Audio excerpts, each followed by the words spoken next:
how to turn off location on Facebook. In this tutorial, I'll show you how to stop Facebook from accessing your device's location on iPhone and Android. Start by opening the Facebook app on your phone. Next, tap the menu icon and select Settings and Privacy. Then tap Settings. Scroll down until you find the Device Permissions section.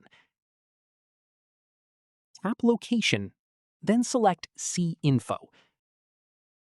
On the next page, tap Update Settings. Now tap Open Device Settings to access your phone's location permissions for Facebook. Once you're in your device settings, tap Location. To completely prevent Facebook from accessing your location, select Never on iPhone or Deny on Android, depending on your device. After making this change, Facebook will no longer be able to track or access your location in the background. If you ever need to use location-based Facebook features again, you can return to these settings and re-enable location access at any time.